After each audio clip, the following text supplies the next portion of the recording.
എല്ലാവർക്കും നമസ്കാരം. KLFൻ്റെ ഈ സെഷനിൽ മലയാള സാഹിത്യം ലോകഭൂപടത്തിൽ എന്നൊരു സബ്ജക്റ്റാണ് നമ്മൾ കൈകാര്യം ചെയ്യുന്നത്. പൊതുവെ ഒരു അബ്സ്ട്രാക്റ്റ് ആയിട്ടുള്ളൊരു സബ്ജക്റ്റായിട്ടാണ് എനിക്കത് തോന്നിയത്. കാരണം നമ്മൾ മലയാള സാഹിത്യത്തെക്കുറിച്ച് ആലോചിക്കുമ്പോൾ CV രാമൻപിള്ളയായാലും തകഴിയായാലും ബഷീറായാലും SK പൊറ്റക്കാട് MT അതുപോലെയുള്ള ഒരുപാട് ഫിക്ഷണൽ റൈറ്റേഴ്സിൻ്റെ എഴുത്ത് ലോകത്തിലുള്ള മറ്റേതു ഭാഷയിലും മറ്റേതു സാംസ്കാരിക പ്രദേശത്തും ഉള്ള നോവലുകളോടും ഫിക്ഷൻ്റെ സങ്കല്പത്തോടും ഒക്കെ കിടപിടിക്കുന്നതാണ്.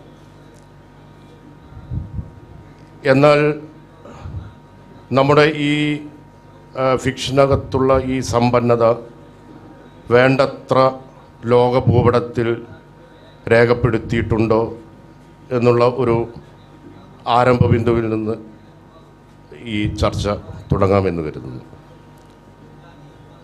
അതിനുള്ള കാരണങ്ങൾ ഇപ്പോൾ ട്രാൻസ്ലേഷൻ്റെ പരിമിതികളാണോ, മറിച്ച് കൾച്ചർ ഇൻഡസ്ട്രിയുടെ ഭാഗമായി പൊതുവെ വെസ്റ്റും നമ്മൾ യൂറോസെൻട്രിക് എന്നൊക്കെ വളരെ വൈഡായിട്ട് പറയുന്ന, അല്ലെങ്കിൽ ഈ പാശ്ചാത്യ സാംസ്കാരിക രംഗത്തിന് പൊതുവെയുള്ള അധീശത്വത്തിൻ്റെ ഭാഗമായി മലയാളം പോലുള്ള ഭാഷകൾ അതിൻ്റെ ഭാവുകത്വം അതിനകത്തുണ്ടായിട്ടുള്ള ഫിക്ഷനൊക്കെ ശ്രദ്ധിക്കപ്പെടാതെ പോവുകയാണ്. നമുക്ക് ബഷീറിൻ്റെ വിവർത്തനങ്ങളെക്കുറിച്ചൊക്കെ അറിയാം. ഇന്ത്യയിൽ തന്നെ നമ്മൾ നോക്കുകയാണെങ്കിൽ രവീന്ദ്രനാഥ് ടാഗോറിനെ പോലുള്ള ഒരാളുടെ, അത് പോയട്രിയാണ്, അതിൻ്റെ ഒരു ട്രാൻസ്ലേഷൻ നോവൽ പ്രൈസൊക്കെ ആയിട്ടായിരിക്കാം ഒരുപക്ഷെ നമുക്ക് ബംഗാളി സാഹിത്യത്തിൽ അങ്ങനെ ചൂണ്ടിക്കാണിക്കാൻ സാധിക്കുക. അപ്പോൾ ഈ ഒരു ഇപ്പോഴത്തെ നമ്മുടെ ജനറേഷനിൽ അതിഗംഭീരമായ ഫിക്ഷണൽ സംഭാവനകൾ ചെയ്തിട്ടുള്ള TD രാമകൃഷ്ണനും സുഭാഷ് ചന്ദ്രനും ബെന്യാമനും നമ്മുടെ കൂടെയുണ്ട്. അവരുടെ നോവലുകൾ മനുഷ്യനൊരാമുഖമാണെങ്കിലും രാമകൃഷ്ണൻ്റെ നോവലുകളാണെങ്കിലും എല്ലാം ഒരുപാട് വായിക്കപ്പെടുകയും ചർച്ച ചെയ്യപ്പെടുകയും ചെയ്തിട്ടുണ്ട്. എന്ന് മാത്രമല്ല അത് വിവിധ ഭാഷകളിലേക്ക്, ഇംഗ്ലീഷിലേക്ക് മാത്രമല്ല മറ്റു ഭാഷകളിലേക്കും വിവർത്തനം ചെയ്യപ്പെടുകയും ചെയ്തിട്ടുണ്ട്. അവാർഡുകളും ധാരാളമായി നേടി. മാത്രമല്ല KLFനെ പോലുള്ള ഇതുപോലത്തെ ഒരു സെഷനകത്ത് നമ്മൾ മലയാള നോവലിനെ കുറിച്ച് ഡിസ്കസ് ചെയ്യുന്നു എന്നുള്ളത് തന്നെ അത് ഭൂപടത്തിൽ വേറൊരു തരത്തിൽ കൾച്ചറലി മാർക്ക് ചെയ്യപ്പെട്ടു എന്നാണ് എനിക്ക് തോന്നുന്നത്. ചിലപ്പോൾ ഭൂപടം മാറ്റി വരയ്ക്കേണ്ടി വരും. കാരണം ഭാവുകത്വത്തിൻ്റെ ഒരു ഭൂപടം എന്ന് പറഞ്ഞ സംഗതി നമ്മൾ സാധാരണ വരയ്ക്കുന്ന ഭൂപടങ്ങളായിരിക്കില്ല. ചിലപ്പോൾ നമ്മൾ തൊട്ടടുത്ത് നിൽക്കുന്നത് ലാറ്റിൻ അമേരിക്കൻ സാഹിത്യമായിരിക്കാം, ഫ്രഞ്ച് ലിറ്ററേച്ചർ ആയിരിക്കാം. അപ്പോൾ ഭാവുകത്വത്തിൻ്റെയും ഫിക്ഷൻ്റെയും ഭൂപടം ഡിഫറൻ്റ് ആയിരിക്കാം. ഏതായാലും ഈ പുസ്തകങ്ങൾ മറ്റു ഭാഷകളിലേക്ക് വിവർത്തനം ചെയ്യപ്പെട്ടിട്ടുണ്ട് എന്നുള്ളത് കൊണ്ടും അത്തരം വായനക്കാരിൽ നിന്ന് ഏതു തരത്തിലുള്ള റെസ്പോൺസസാണ് ഈ ഗ്രന്ഥകാരന്മാർക്ക് കിട്ടിയത് എന്നും അറിയാൻ നമുക്കൊരു ആകാംക്ഷയുണ്ടാകാം. മറിച്ച് പബ്ലിഷിംഗ് അല്ലെങ്കിൽ വിമർശന പദ്ധതി, ലിറ്റററി ഇവൻറ്റ്സ് എന്നിവയിൽ കൾച്ചർ ഇൻഡസ്ട്രി എന്ന് നമ്മൾ പൊതുവെ വിളിക്കുന്ന അഡോണൊക്കെ പറയുന്ന അതിനകത്ത് വേണ്ടത്ര എക്സ്പോഷർ നമുക്ക് കിട്ടാതെ പോയതാണോ മലയാളത്തിന് സംഭവിച്ചിട്ടുള്ള ഒരു പ്രശ്നം? കാരണം ഇതിന് അപവാദങ്ങൾ ലോക സാഹിത്യത്തിലുണ്ട്. ഇസാക് ബാഷ്വിറ്റ്സിംഗർ എന്ന് പറഞ്ഞ വളരെ പ്രശസ്തനായ പോളിഷ് US റൈറ്റർ യിദ്ദിഷ് എന്ന് പറഞ്ഞ ഒരു ഭാഷയിലാണ് എഴുതിക്കൊണ്ടിരുന്നത്. പക്ഷേ യിദ്ദിഷ് യഥാർത്ഥത്തിൽ രണ്ടാം ലോക മഹായുദ്ധത്തിന് ശേഷം ന്യൂറംബർഗ് ഉടമ്പടിക്ക് ശേഷം ഭൂപടം മാറ്റിവരച്ചപ്പോൾ അപ്രത്യക്ഷമായ ചില സ്ഥലങ്ങളുടെ ഭാഷയാണ്. ഭൂപടത്തിൽ നിന്ന് തന്നെ അപ്രത്യക്ഷമായിട്ടുള്ള യിദ്ദിഷിനെ പോലെയുള്ള ഒരു ചെറിയ ലാംഗ്വേജിന് ബാഷ്വിറ്റ്സിംഗറിനെ പോലെയുള്ള ഗംഭീര ഒരു ഫിക്ഷൻ റൈറ്റർ ഉണ്ടാവുകയും അദ്ദേഹം 78-ലാണെന്ന് തോന്നുന്നു നോവൽ സമ്മാനത്തിന് അർഹനാവുകയും ചെയ്തു. അപ്പോൾ ഇത് മലയാള ഭാഷയുടെ പരിമിതിയാണോ? ഇത്തരം ചില കാര്യങ്ങളിൽ നിന്ന് നമുക്ക് TD രാമകൃഷ്ണൻ നിന്ന് ആരംഭിക്കുന്നു. മലയാള നോവൽ എല്ലാ അർത്ഥത്തിലും ലോകഭൂപടത്തിലേക്ക് അതിൻ്റെ സ്ഥാനം ഉറപ്പിക്കുന്ന ഒരു കാലത്താണ് ഇപ്പോൾ നമ്മൾ ജീവിക്കുന്നത്. അത് പ്രമേയത്തിലും ആഖ്യാനത്തിലും വിവർത്തനങ്ങളിലൂടെ മറ്റ് ഭാഷകളിലേക്ക് എത്തുന്നതിലുമെല്ലാം സംഭവിക്കുന്നു എന്നാണ് എനിക്ക് തോന്നിയിട്ടുള്ളത്. തീർച്ചയായിട്ടും പരിമിതികളുണ്ട്, പരിമിതികളെ കുറച്ചല്ല കാണുന്നത്. പക്ഷേ ആ പരിമിതികൾ ഉള്ളപ്പോഴും ഈ കാലത്തെ ഫിക്ഷൻ എഴുതുന്ന, നോവൽ എഴുതുന്ന എഴുത്തുകാർ അതീവ ജാഗ്രതയോടുകൂടി അതിനെ മറികടക്കാനായിട്ട് ശ്രമിക്കുന്നുണ്ട്. അത് വലിയ ഒരു ആത്മവിശ്വാസത്തിൻ്റെ ഒരു അംശം കൂടെ ഈ കാലത്ത് നമുക്ക് കാണാൻ കഴിയുന്നു. മലയാളം ഒരു ചെറിയൊരു ഭാഷയാണെന്നോ ഒരു ചെറിയ ഇടത്തിൽ ഒതുങ്ങി നിന്ന് എഴുതേണ്ടതാണെന്നോ എന്നുള്ള ധാരണകളൊന്നും തന്നെയില്ല. അതിനപ്പുറത്ത് ഒരു ഗ്ലോബൽ പെർസ്പെക്റ്റീവിൽ തന്നെയാണ് എഴുതാൻ ശ്രമിക്കുന്നതും ലോകത്തിനോടാണ് തങ്ങളുടെ എഴുത്തുകളിലൂടെ സംവദിക്കാൻ ശ്രമിക്കുന്നതുമൊക്കെ. നിരവധി ഉദാഹരണങ്ങളുണ്ട്. ആ ഉദാഹരണങ്ങളിലേക്ക് പോകാതെ തന്നെ എനിക്ക് തോന്നിയ മറ്റ് ഒരു പ്രധാനപ്പെട്ട കാര്യം, ഇതിനെ വേണ്ടത്ര ഗൗരവത്തോടു കൂടിയും ജാഗ്രതയോടു കൂടിയും മലയാള സാഹിത്യരംഗത്ത് മനസ്സിലാക്കപ്പെടുന്നുണ്ടോ എന്ന കാര്യത്തിൽ വലിയ സംശയമുണ്ട്.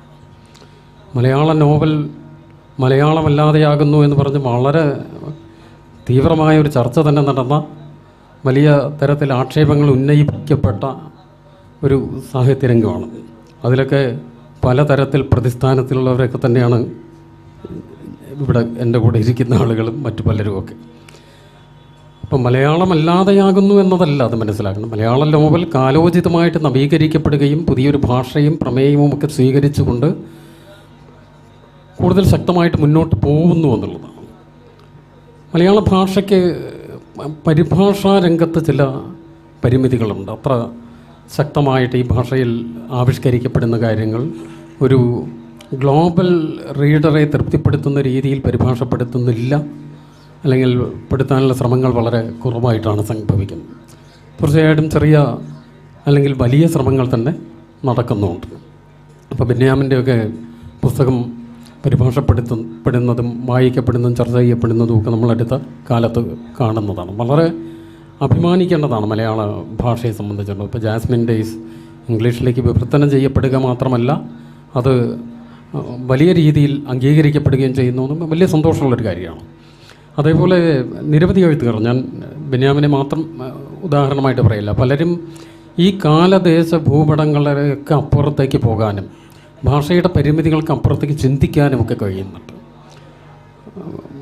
പ്രമേയങ്ങൾ വ്യത്യസ്തമാകുന്നു, മറ്റ് ഇടങ്ങളിലേക്ക് പോകുന്നു. പക്ഷേ ഇത് മനസ്സിലാക്കേണ്ടത്, പുതിയൊരു കാലത്ത് മലയാളി എന്ന് പറയുന്നത് കേരളത്തിൻ്റെ ഒരു ഭൂമിശാസ്ത്രപരമായ ചതുരത്തിനോ നീളത്തിനോ ഉള്ളിൽ ഒതുങ്ങി നിൽക്കുന്നതല്ല. ലോകത്തിലെ എല്ലായിടത്തേക്കും മലയാളിയുടെ ജീവിതമുണ്ട്.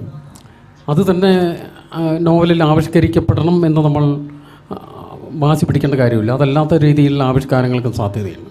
വളരെ ധീരമായിട്ട് മലയാളത്തിലെ എഴുത്തുകാരികൾ മുന്നോട്ട് പോകുന്നൊരു കാലമാണ്. വലിയ ആത്മവിശ്വാസമുണ്ട്. തീർച്ചയായിട്ടും അതിന് വലിയ തോതിലുള്ള നല്ല പ്രതികരണങ്ങളും ഉണ്ടാകുന്നുണ്ട് എന്നാണ് എനിക്ക് തോന്നിയിട്ടുള്ളത്.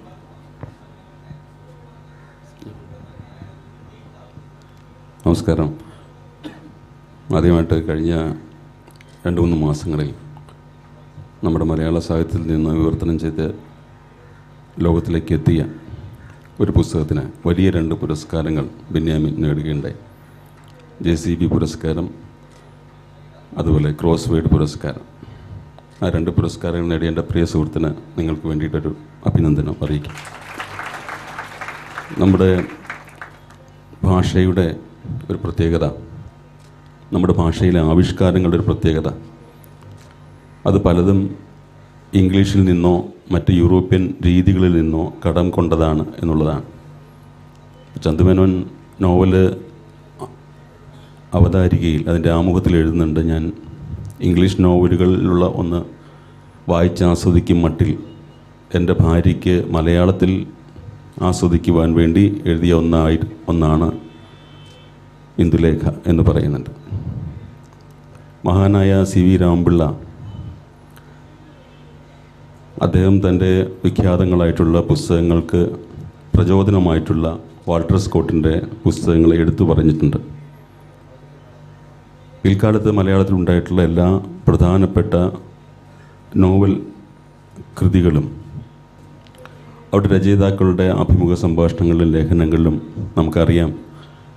അതെല്ലാം അക്കാലങ്ങളിൽ അവരെ പ്രചോദിപ്പിച്ചുകൊണ്ടിരുന്ന മറ്റ് ഇതര യൂറോപ്യൻ, ഇംഗ്ലീഷ് ഭാഷകളിലെ നോവലുകളെയും നോവലിസ്റ്റുകളെയും അബോധപൂർവമായിട്ടെങ്കിലും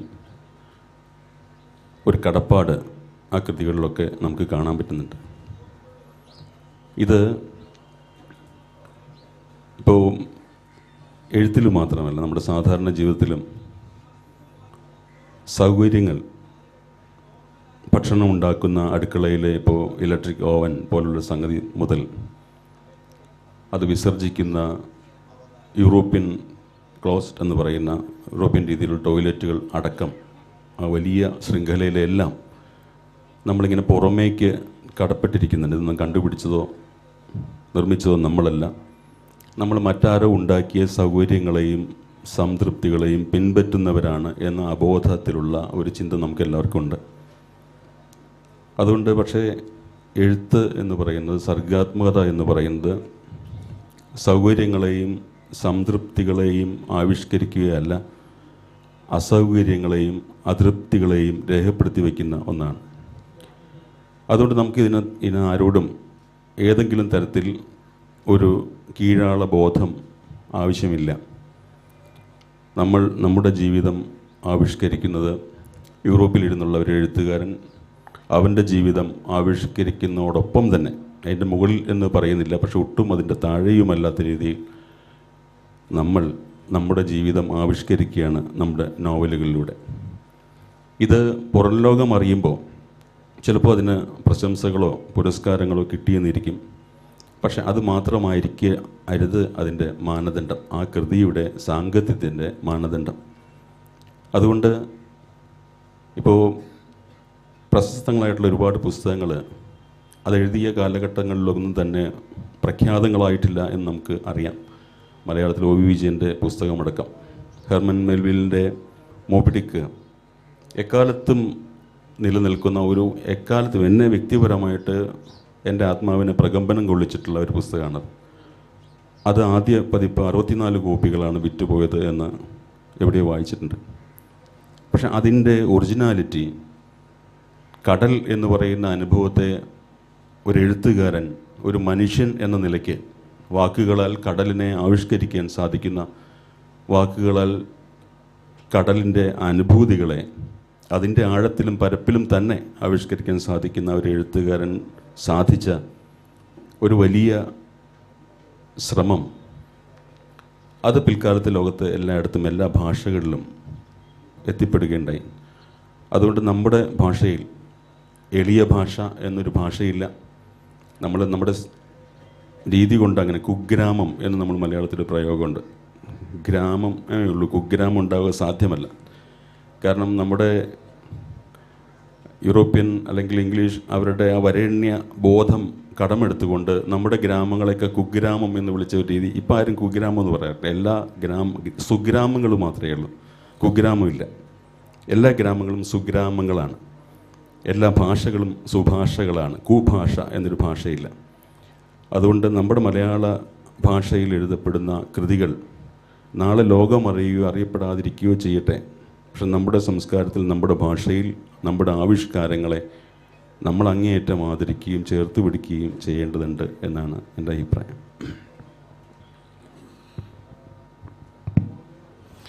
എല്ലാവർക്കും നമസ്കാരം. ഓക്സ്ഫോർഡ് യൂണിവേഴ്സിറ്റി പ്രസിൻ്റെ എഡിറ്ററായിരിക്കുന്ന മിനി കൃഷ്ണൻ്റെ ഒരു അഭിമുഖം അടുത്തിടയ്ക്ക് വായിക്കാനിടയായിട്ടുണ്ട്. അതിനകത്ത് അവർ പറയുന്നത്, മലയാറ്റൂർ രാമകൃഷ്ണൻ്റെ വേരുകൾ എന്ന് പറയുന്ന നോവലിൻ്റെ പരിഭാഷ പൂർത്തിയായതിനു ശേഷം 7 വർഷക്കാലമാണ് അതിൻ്റെ ഒരു പ്രസാധകനെ അന്വേഷിച്ച് അവർക്ക് അലയേണ്ടി വന്നത് എന്ന്. അത്തരത്തിൽ മലയാള ഭാഷ ഒട്ടും സ്വീകരിക്കപ്പെടാതിരുന്ന ഒരു ഇടത്തു നിന്ന് പ്രസിദ്ധീകരിച്ച് 1 വർഷത്തിനുള്ളിൽ, ചിലപ്പോൾ 6 മാസത്തിനുള്ളിൽ തന്നെ ഇംഗ്ലീഷ് പരിഭാഷകൾ ഉണ്ടാവുന്ന തരത്തിലേക്ക് മലയാള ഭാഷ വളർന്നിട്ടുണ്ട് എന്നുള്ളതാണ് പുതിയ കാലത്തിൻ്റെ വ്യത്യാസം. അത് ആരെങ്കിലും നമുക്ക് സൗജന്യമായി തന്നതല്ല.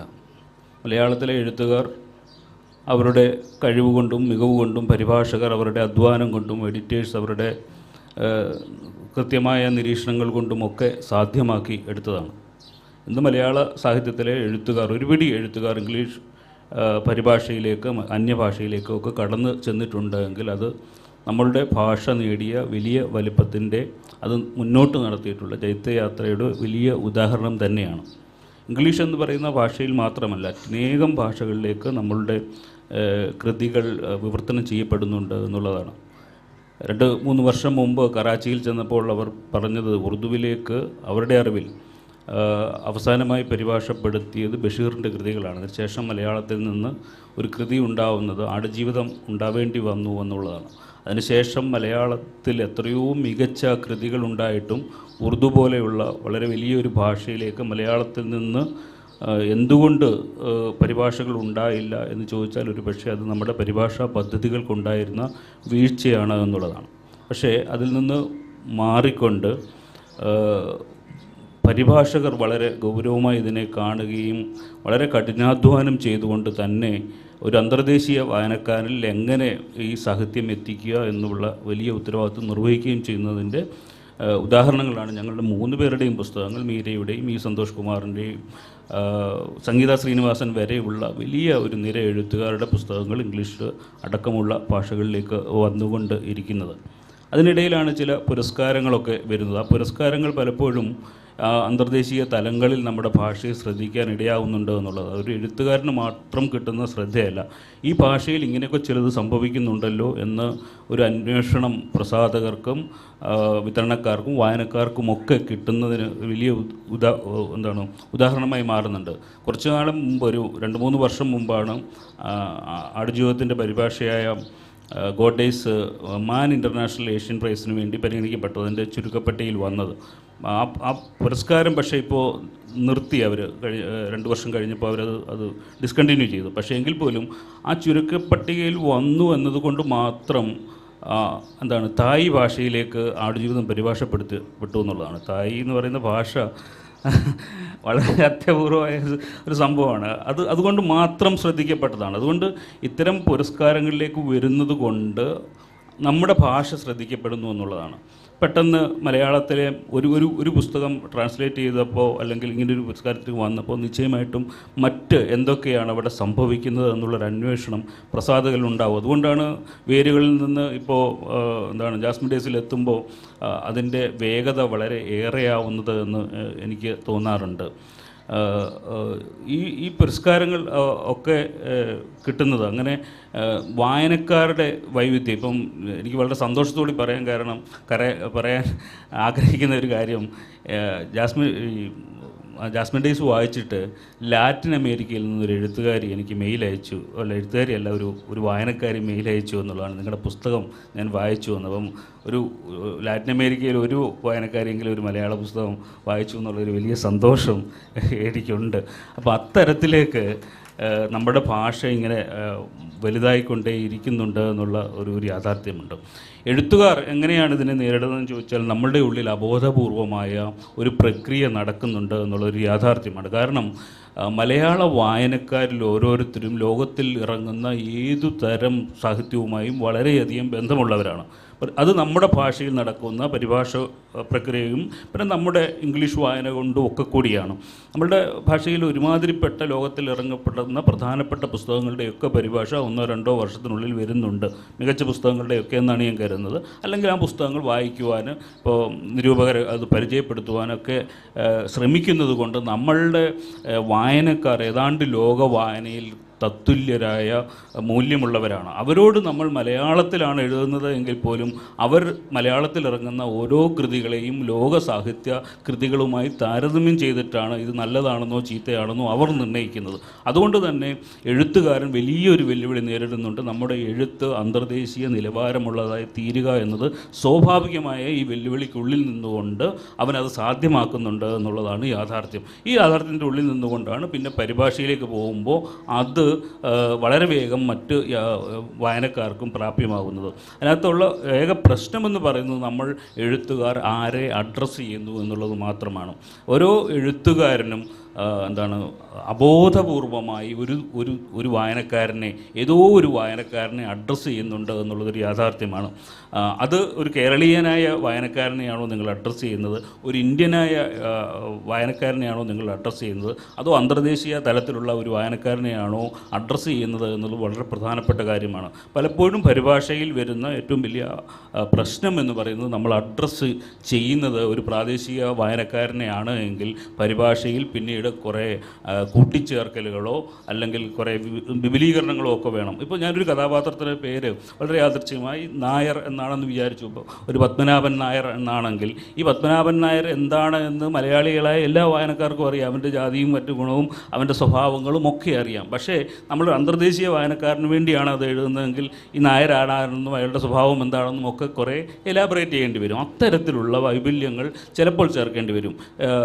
അറിഞ്ഞോ അറിയാതെയോ പുതിയ കാലത്തെ എഴുത്തുകാർ സ്വാഭാവികമായും അന്തർദേശീയ എഴുത്തുകാരെ ലക്ഷ്യം വെക്കുന്നുണ്ട് എന്നുള്ളതാണ് എനിക്ക് തോന്നുന്നത്.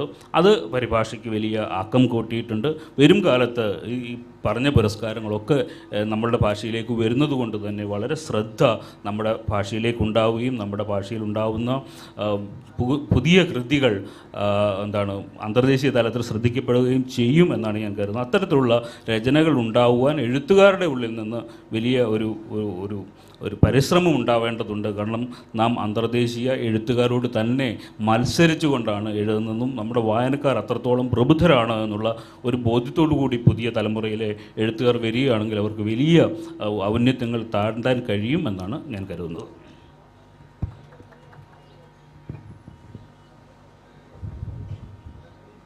ഏതായാലും മലയാള നോവലിനെ സംബന്ധിച്ചിടത്തോളം നമ്മുടെ പ്രമുഖരായ 3 എഴുത്തുകാരും വളരെ ശുഭാപ്തി വിശ്വാസം തരുന്ന ഒരു കാഴ്ചപ്പാടാണ് നമ്മളോടിപ്പോൾ പങ്കുവച്ചിട്ടുള്ളത്. അതായത് വിവർത്തനങ്ങളിലൂടെയും പുരസ്കാരങ്ങളിലൂടെയും മലയാള നോവൽ ലോകത്തിൻ്റെ വിവിധ ഭാഗങ്ങളിൽ എത്തുകയും ആളുകൾ ശ്രദ്ധിക്കുകയും ചെയ്യുന്നു എന്നുള്ളത് ഒരു വളരെ സന്തോഷകരമായിട്ടുള്ള ഒരു അനുഭവവും കാഴ്ചപ്പാടുമാണ് അവർ നമുക്ക് പങ്കുവച്ചത്. ഞാൻ സുഭാഷ് ചന്ദ്രൻ സംസാരിച്ചതും തുടർന്ന് ബെന്യാമിൻ സംസാരിച്ചതിൻ്റെയും ഒരു തുടർച്ചയായിട്ടുള്ളൊരു കാര്യം ഇങ്ങനെ സൂചിപ്പിക്കാൻ ശ്രമിക്കുകയാണ്. സുഭാഷ് പറഞ്ഞതുപോലെ ഹിസ്റ്റോറിക്കൽ റൊമാൻസ് CV രാമൻപിള്ളയാണെങ്കിൽ ഐവാൻഹോ പോലുള്ള വാൾട്ടർ സ്കോട്ടിൻ്റെ കൃതികൾ അത് പിൻപറ്റിയിട്ടുണ്ട്. അത് നമ്മളൊരു ആശയം ഒരു ഭാഷയിൽ നിന്ന് വേറൊരു ഭാഷയിലേക്ക് പോകുന്ന മോശമായിട്ടുള്ളൊരു കാര്യമായിട്ടല്ല അതിനെക്കുറിച്ച് പറയുന്നത്. അതിനുശേഷം തന്നെ ഈ സോഷ്യൽ റിയലിസത്തിൻ്റെ ഭാഗമായി തകഴിയും പൊൻകുന്നം വർക്കിയും അങ്ങനെയുള്ള ആളുകളുടെ ഒരു സ്വാധീനത്തെക്കുറിച്ചും നമുക്കറിയാം. അതുപോലെ ചെക്കോ അങ്ങനെ ആധുനികതയുടെ ഭാഗമായി വന്നുള്ള അല്ലെങ്കിൽ ഹെമിംഗ്വേ എങ്ങനെ മലയാള സാഹിത്യത്തെ സ്വാധീനിച്ചിട്ടുണ്ട്, ഇത്തരം കാര്യങ്ങളെക്കുറിച്ചൊക്കെ നമുക്കറിയാം. 70-കൾക്ക് ശേഷമാണെങ്കിൽ നമുക്ക് മൊത്തം സ്വാധീനമാണ്, അസ്തിത്വവാദവും മൊത്തം പ്രശ്നങ്ങളും. അത് വേറെ.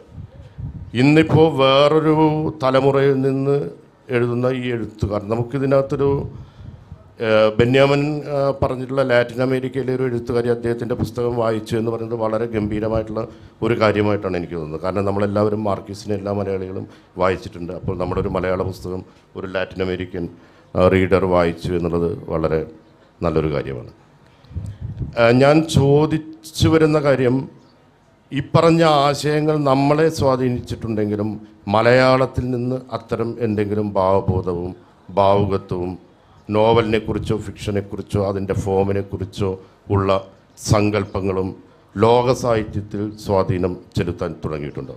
നമുക്ക് വളരെ സിമ്പിളായിട്ടുള്ളൊരു ഉദാഹരണം പറയുകയാണെങ്കിൽ നളചരിതം എന്ന് പറഞ്ഞ ടെക്സ്റ്റ് കവിതയാണെങ്കിലും അത് കഥകളി എന്നൊരു കലാരൂപം കാരണം കേരളം എന്ന് ചോദിച്ചു കഴിഞ്ഞാൽ ഗോഡ്സ് ഓൺ കൺട്രി കഥകളി എന്നുള്ള നിലയിൽ ആ ഒരു പെർട്ടിക്കുലർ ടെക്സ്റ്റ് അതിൻ്റെ കാവ്യ രൂപത്തിലല്ലെങ്കിലും ഒരു രംഗകല എന്നുള്ള രീതിയിൽ ആ ടെക്സ്റ്റ് പ്രശസ്തമാണ്, അത് അറിയപ്പെട്ടിട്ടുണ്ട്. അല്ലെങ്കിൽ നമ്മൾ ബഷീറിൻ്റെ ഒരു വർക്ക് അടൂർ ഗോപാലകൃഷ്ണൻ സിനിമയാക്കുന്ന സമയത്ത് അതിൻ്റെ ഒരു കണ്ടൻറ്റിനെ കുറിച്ച് അറിയുന്നുണ്ട്. മലയാളത്തിലെ ഫിക്ഷനകത്ത് മറ്റു സാഹിത്യ പ്രസ്ഥാനങ്ങൾ, പുറത്തുള്ള സാഹിത്യ പ്രസ്ഥാനങ്ങൾ, അത് ലാറ്റിൻ അമേരിക്കൻ ആണെങ്കിലും ആഫ്രിക്കൻ ആണെങ്കിലും യൂറോപ്പിനാണെങ്കിലും ഒക്കെയുള്ള സാഹിത്യ പ്രസ്ഥാനങ്ങൾ നമ്മളെ സ്വാധീനിച്ചിട്ടുള്ളതുപോലെ മലയാളം തിരിച്ച് ലോക സാഹിത്യത്തെ സ്വാധീനിക്കുന്ന ഇൻസ്റ്റൻസ് ഏതാണ്, അതിനുവേണ്ടി നമ്മൾ എന്തായിരിക്കും ചെയ്യേണ്ടത്. ഇത് നമ്മളൊരു ചെറിയ ഭാഷ എന്നുള്ള അപകർഷതാബോധത്തിൻ്റെ ഭാഗമായി നിന്ന് പറയുന്നതല്ല. നമുക്ക് ലോകത്തെയും വേണ്ടി വന്നാൽ പ്രപഞ്ചത്തെയും അഡ്രസ്സ് ചെയ്യാനുള്ള കെൽപ്പുള്ള ഒരു റിച്ച്നെസ് ഉള്ള ഒരു ഭാഷ തന്നെയാണ് ഈ ഭാഷ. നേരത്തെ ബെന്യാമിൻ പറഞ്ഞതുപോലെ ലോകത്തെ ഏത് ഭാഗത്തുണ്ടാകുന്ന ചിന്താ പദ്ധതികളും പുതിയ എഴുത്തുകളും എല്ലാം ഉൾക്കൊള്ളാൻ കെൽപ്പുള്ള ഇന്ത്യയിലെ ഇതര ഭാഷകളെ അപേക്ഷിച്ച് നോക്കിയാൽ ഒരുപാട് സ്ട്രെങ്ത്തുള്ള ഭാഷ തന്നെയാണ് മലയാളം.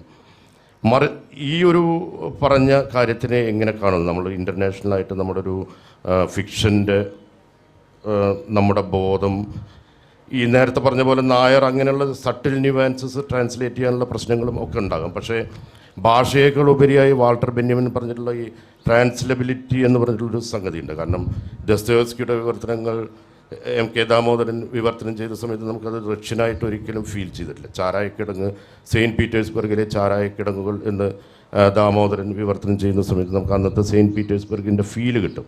അതാണ് ഈ ട്രാൻസ്ലേറ്റബിലിറ്റി എന്ന് പറഞ്ഞ പദം കൊണ്ട് ഉദ്ദേശിക്കുന്നത്, ആശയം കൊണ്ട്. അപ്പോൾ ആ ഒരു രീതിയിൽ മലയാളവും ലോകസാഹിത്യവും ഭാവുകത്വപരമായുള്ള ഒരു ബന്ധത്തെക്കുറിച്ച് സംസാരിക്കാൻ സാധിക്കും. തീർച്ചയായിട്ടും ഇനി വരുന്ന കാലത്ത് മലയാള ഭാഷയും എഴുത്തും ലോക സാഹിത്യത്തെ തന്നെ സ്വാധീനിക്കുന്നുണ്ട്. വലിയ തരത്തിലുള്ള, പിന്നെ നേരത്തെ സൂചിപ്പിച്ച പോലെയുള്ള പ്രതികരണങ്ങൾ ഞങ്ങൾക്ക് ഓരോരുത്തർക്കും കിട്ടുന്നുണ്ട് എന്നുള്ളതാണ്. എന്നെ സംബന്ധിച്ച് എൻ്റെ സുഗന്ധി എന്നുള്ള പുസ്തകം പരിഭാഷപ്പെടുത്തി വന്നപ്പോൾ, ഇംഗ്ലീഷിൽ വന്നപ്പോൾ ഏറ്റവും കൂടുതൽ പ്രതികരണങ്ങൾ ലഭിക്കുന്നത് ശ്രീലങ്കയിൽ നിന്നാണ്. നൂറുകണക്കിന് മെയിലുകൾ, പലതും സിംഹള ഭാഷയിലുള്ള അറ്റാച്ച്മെൻറ്റുകളോട് കൂടി വരുന്നതും സിംഹള സംസ്കാരത്തെയും അവിടുത്തെ എഴുത്തിന് തന്നെ വലിയ സാധ്യതയാണ് നിങ്ങളുടെ പുസ്തകം മുന്നോട്ട് വയ്ക്കുന്നത് എന്നൊക്കെ പറഞ്ഞ് വലിയ പ്രതികരണങ്ങൾ വരുന്നു. ഞാനൊരിക്കലും പ്രതീക്ഷിച്ചിരുന്നല്ല. എനിക്ക് തോന്നുന്നു ഇതിനെല്ലാം നമ്മൾ നന്ദി പറയേണ്ടത്, ഇപ്പോൾ ബെന്യാമിനാണെങ്കിലോ അല്ലെങ്കിൽ സുഭാഷോ ഞാനോ അതുപോലെയുള്ള ഓരോ എഴുത്തുകാരും നന്ദി പറയേണ്ടത് ഇതിനു വേണ്ടി വളരെ കഷ്ടപ്പെട്ട് പരിഭാഷപ്പെടുത്താനായിട്ടുള്ള ഉത്തരവാദിത്വം ഏറ്റെടുത്തവർക്കാണ്. ഇപ്പം ജാസ്മിൻ ഡേയ്സ് എന്നുള്ള നോവൽ ഇത്രയധികം ശ്രദ്ധിക്കപ്പെടാനുള്ള, ആഗോളതലത്തിൽ ശ്രദ്ധിക്കപ്പെടാനുള്ള ഏറ്റവും പ്രധാനപ്പെട്ട കാരണം ഷഹനാസ് എന്ന പരിഭാഷകയാണ്. അവരുടെ ഒരു ഇൻ്റർനാഷണൽ നിലവാരമുള്ള ഭാഷ വളരെ മനോഹരമായിട്ട് ആ പുസ്തകത്തിനെ ലോകത്തിൻ്റെ വായനക്കാരിലേക്ക് എത്തിക്കുന്നുണ്ട്. അതേപോലെ സുഭാഷിൻ്റെ നോവൽ പരിഭാഷപ്പെടുത്തി ഫാത്തിമയാണെങ്കിലോ അല്ലെങ്കിൽ എൻ്റെ നോവൽ ചെയ്ത് പ്രിയയാണെങ്കിലോ എല്ലാവരും ഇപ്പോൾ, അതേപോലെ KR മീരയുടെ നോവൽ ഇംഗ്ലീഷിലേക്ക് ചെയ്ത് ദേവികയുടെ പരിഭാഷയ്ക്ക് വളരെ ഔട്ട്സ്റ്റാൻഡിംഗ് ആയിട്ടുള്ള പരിഭാഷകളാണ്. വളരെയധികം അധ്വാനത്തോടു കൂടിയാണ് അവർ ചെയ്യുന്നത്. ഇതിന് വലിയ ചലനങ്ങൾ ലോക സാഹിത്യ രംഗത്ത് ഉണ്ടാക്കാൻ കഴിഞ്ഞിട്ടുണ്ട്. മറ്റു ഭാഷകളിൽ എന്നെ സംബന്ധിച്ച് എനിക്ക് കിട്ടുന്ന പ്രതികരണങ്ങൾ മിക്കവാറും തമിഴിൽ നിന്നും സിംഹളത്തിൽ നിന്നും അങ്ങനത്തെയൊക്കെയുള്ള ഇടങ്ങളിൽ നിന്നാണ്. വളരെ സന്തോഷമുള്ള പ്രതികരണങ്ങളാണ് കിട്ടുന്നത്. വലിയ ആത്മവിശ്വാസവും ഉണ്ടാക്കുന്നുണ്ട്. എനിക്ക് തോന്നിയൊരു കാര്യം, ഇപ്പം നേരത്തെ ബെന്യാമിൻ സൂചിപ്പിച്ച പോലെ മലയാളത്തിൽ വരുന്ന ഒരു പുതിയ പുസ്തകത്തിനായിട്ട് ലോകം കാത്തിരുന്ന് വായിക്കുന്ന ഒരു കാലം വരണമെന്നൊരു 8-10 കൊല്ലങ്ങൾക്ക് മുമ്പ് പല വേദിയിലും ഞാൻ പ്രസംഗിക്കുമ്പോൾ ആളുകൾ ഇത് എന്തോ ഒരു തമാശ പറയുകയാണ് ഇയാൾ എന്നുള്ള തരത്തിൽ കളിയാക്കുന്ന രീതിയിൽ നോക്കിയിരുന്ന് മാറി ഇന്നിപ്പോൾ മലയാളത്തിൽ വരുന്ന പുസ്തകങ്ങളെ ലോകം വായനക്കാർ കാത്തിരിക്കുന്ന ഒരു കാലം വരുന്നുണ്ടെന്നുള്ള വലിയ സന്തോഷമുള്ളൊരു കാര്യമാണ്. തീർച്ചയായിട്ടും അത്തരത്തിൽ വരുമ്പോൾ സ്വാഭാവികമായിട്ടത് ലോകത്തിലെ എഴുത്തിനെ തന്നെ നിർണ്ണയിക്കുന്ന രീതിയിലാക്കിയാണ്. പലപ്പോഴും മറ്റ് ഭാഷകളിൽ നിന്നോ ഇന്ത്യൻ ഭാഷകളിൽ നിന്നോ വരുന്ന പരിഭാഷകളും നമ്മുടെ പരിഭാഷയൊക്കെയായിട്ട് നമ്മൾ താരതമ്യം ചെയ്ത് നോക്കുമ്പോൾ നമ്മൾ തിരിച്ചറിയുന്ന വളരെ പ്രധാനപ്പെട്ടൊരു കാര്യം, മലയാള ഭാഷ വളരെ ഉയരത്തിലാണ് നിൽക്കുന്നത്. മലയാളത്തിലെ എഴുത്ത് വളരെ ഉയരത്തിലാണ് നിൽക്കുന്നത്. ഒരു സംശയവും അതിന് വേണ്ട. അത് കൂടുതൽ ശക്തമായിട്ട് കൂടുതൽ സൗന്ദര്യാത്മകതയോടുകൂടി മുന്നോട്ട് പോകുന്നുമുണ്ട്. അത് നേരത്തെ നന്ദകുമാർ സൂചിപ്പിച്ച പോലെ ലോക സാഹിത്യത്തെ തന്നെ സ്വാധീനിക്കുന്ന ഒരു കാലം അധികമൊന്നും അകലെയല്ല എന്ന് വിശ്വസിക്കുന്ന ഒരാളാണ്. നമ്മുടെ ഭാഷയും നമ്മുടെ സാഹിത്യവും ലോകത്തെ പ്രചോദിപ്പിക്കുന്ന ഒരു കാലം സ്വപ്നം കാണുന്ന ഒരു എഴുത്തുകാരനാണ് ഞാനും. 10-15 വർഷങ്ങൾക്ക് മുമ്പ് കേരളത്തിൽ വന്ന ഒരു ലാറ്റിൻ അമേരിക്കൻ എഴുത്തുകാരി മരിയ അമ്പാരോ എസ്കാൻഡൻ എന്നാണ് അവരുടെ പേര്. ഞങ്ങളുടെ തലമുറയിൽപ്പെട്ട ബി മുരളി എഴുത്തുകാരൻ, ഞങ്ങളുടെ പ്രിയ സുഹൃത്ത് ബി മുരളി, അവർ വിശദമായിട്ടുള്ളൊരു അഭിമുഖം ചെയ്യുകയുണ്ടായി. അക്കാലത്ത് ഭാഷാഭൂഷണിയിലാണെന്നാണ് പ്രസിദ്ധീകരിച്ചു വന്നു. മുരളി അതിനകത്ത് ഇതേ ചോദ്യം അവരോട് ചോദിച്ചിരുന്നു. നിങ്ങളുടെ ലാറ്റിൻ അമേരിക്കൻ ജീവിതം ഞങ്ങൾ വലിയ മാജിക്കൽ റിയലിസമായിട്ടാണ് കാണുന്നത്. ഞങ്ങൾക്ക് മാജിക്കൽ റിയലിസം എന്ന ഒരൊറ്റ വാക്ക് തന്നെ അനുഭൂതികളുടെ ഒരു വലിയ പ്രപഞ്ചം ഉണ്ടാക്കി തരുന്നുണ്ട്. പക്ഷെ ഞങ്ങളുടെ ജീവിതം അതിനു മാത്രം മാജിക്കൽ റിയലിസത്തിൻ്റെ വിഭവമാകുവാൻ കെൽപ്പുള്ളതല്ല എന്നാണ് ഞങ്ങളുടെ വിചാരം. അതിനെക്കുറിച്ചൊരു എഴുത്തുകാരി എന്നുള്ള നിലയ്ക്ക് താങ്കൾ എന്തു പറയുന്നു എന്നായിരുന്നു ആ ചോദ്യം. അതിനവർ പറഞ്ഞ ഉത്തരം ഞാനിപ്പോൾ ഓർത്തു വയ്ക്കാൻ കാരണം, ജീവിതത്തെ ഒരു എഴുത്തുകാരി മനസ്സിലാക്കി വച്ചിരിക്കുന്ന ഒരു വലിയ രീതി എനിക്കിഷ്ടപ്പെട്ടതുകൊണ്ടാണ്. അവർ പറഞ്ഞു, കേരളത്തിൽ ഞാൻ നിങ്ങളുടെ നഗരങ്ങളിൽ സഞ്ചരിച്ചപ്പോൾ കരയിലെ ഏറ്റവും വലിയ ജീവിയായിട്ടുള്ള ആന കയ്യിൽ പനമ്പട്ടയുമായിട്ട് ട്രാഫിക് ബ്ലോക്കിലൂടെയും ഗതാഗതക്കുരുക്കിലൂടെയും വളരെ എളുതായിട്ട് നടന്നു പോകുന്നത് ഞാൻ കണ്ടു. ആനകൾ നമുക്കെല്ലാവർക്കും അറിയാവുന്ന പോലെ 2 തരം ആനകളേ ഉള്ളൂ, ആഫ്രിക്കൻ ആനകളും ഏഷ്യൻ ആനകളും. അതിൽ കൂടുതലും ഇന്ത്യയിലും ആഫ്രിക്കയിലാണ്. ലാറ്റിൻ അമേരിക്കക്കാരിയായിട്ടുള്ളൊരു എഴുത്തുകാരിക്ക് ആന എന്ന് പറയുന്നൊരു മ്യൂസിയം പീസാണ്, അല്ലെങ്കിൽ ഒരു ജന്തുശാലയിൽ മാത്രം കാണുന്ന ഒരു അത്ഭുത ജീവിയാണ്, നമ്മൾ നീലത്തിമിംഗലത്തെ കാണുന്നത് പോലെ. പക്ഷെ അവർക്ക് ഇവിടെ വന്നപ്പോൾ നിറയെ പനമ്പട്ടകളൊക്കെ പിടിച്ച് നിറയെ വാഹനങ്ങൾ ഹോണടിച്ച് ഓടുന്ന ഗതാഗതക്കുരുക്കിൻ്റെ ഇടയിൽ ഈ വലിയ ജീവി, കരയിലെ ഏറ്റവും വലിയ ജീവി, കൂളായിട്ട് ചങ്ങലയൊക്കെ ഇട്ട് നടക്കുന്നത് കണ്ടു. അവർ പറഞ്ഞു, നിങ്ങളിത് എഴുതൂ, ഇതിനെപ്പറ്റി നിങ്ങൾ എഴുതൂ. നിങ്ങൾക്കതൊട്ടും വലിയ ഒരു സംഗതിയായിട്ട് തോന്നുകയില്ല. പക്ഷേ ലാറ്റിൻ അമേരിക്കയിലിരുന്ന് ഇംഗ്ലീഷ് വിവർത്തനത്തിൽ ഞങ്ങളിത് വായിക്കുമ്പോൾ ഞങ്ങൾക്കത് വലിയ അത്ഭുതകരമായിട്ടുള്ള ഒരു സാഹിത്യ ആവിഷ്കാരമായിട്ട്, അത്ഭുതകരമായിട്ടുള്ള ഒരു സർഗാത്മക പ്രകാശനമായിട്ട് അനുഭവപ്പെടും. ഇതാണ് നിങ്ങൾ മാജിക്കൽ റിയലിസം എന്ന് പറയുന്ന ഞങ്ങളുടെ ലാറ്റിൻ അമേരിക്കൻ നോവലുകൾ നിങ്ങൾ അനുഭവിക്കുന്നത്. അവിടെ മാഫിയ ലോകത്തിൽ ഏത് നിമിഷവും ഇല്ലാതായി പോകുന്ന നരജീവിതമായ വേദനയുടെ വിവിധ ആവിഷ്കാരങ്ങൾ ഞങ്ങൾ നടത്തുമ്പോൾ നിങ്ങൾക്കൊരു പക്ഷേ അത് മാജിക്കൽ റിയലിസമായിട്ട് തോന്നിയേക്കാം. നന്ദകുമാർ വെച്ചൊരു ചോദ്യത്തിലേക്ക് വരാം. അത് എന്നെങ്കിലും നമ്മുടെ രചനകൾ ലോക സാഹിത്യത്തെ പ്രചോദിപ്പിക്കുമോ, മറ്റ് ഇതര ഭാഷകളിലെ എഴുത്തുകാരെ പ്രചോദിപ്പിക്കുമോ എന്നുള്ളതാണ്. തീർച്ചയായിട്ടും എന്നാണ് അതിൻ്റെ ഉത്തരം. നിശ്ചയമായിട്ടും അതൊരു പക്ഷേ ഞങ്ങളുടെ കൃതിയിലൂടെ ആയിരിക്കില്ല, ഒരു പക്ഷേ വരാൻ പോകുന്ന ഏതെങ്കിലും മഹാനായിട്ടുള്ള മലയാളി എഴുത്തുകാരൻ്റെ രചന ലോകത്തെ പ്രചോദിപ്പിക്കുന്ന നിമിഷം വരും. എൻ്റെ വ്യക്തിപരമായിട്ടുള്ളൊരു ഉദാഹരണം അഹങ്കാരമായിട്ട് തെറ്റിദ്ധരിക്കുകയില്ലെങ്കിൽ ഞാൻ പറയട്ടെ. പൊട്ടറ്റോ ഈറ്റേഴ്സ് എന്ന് പറയുന്ന ഒരു ചെറുകഥ ഞാൻ എഴുതിയിട്ടുണ്ട്. അത് വാൻ ഗോഗിൻ്റെ പ്രശസ്തമായിട്ടുള്ള പൊട്ടറ്റോ ഈറ്റേഴ്സ് എന്ന് പറയുന്ന വിഖ്യാതമായ പെയിൻറ്റിങ്ങിനെ ഉപസ്കരിച്ച് എഴുതിയിട്ടുള്ള കഥയാണ്. ഉരുളക്കിഴങ്ങ് തിന്നുന്നവർ എന്നാണ് മലയാളത്തിൽ ആ കഥയുടെ പേര്, മലയാള കഥയുടെ പേര്.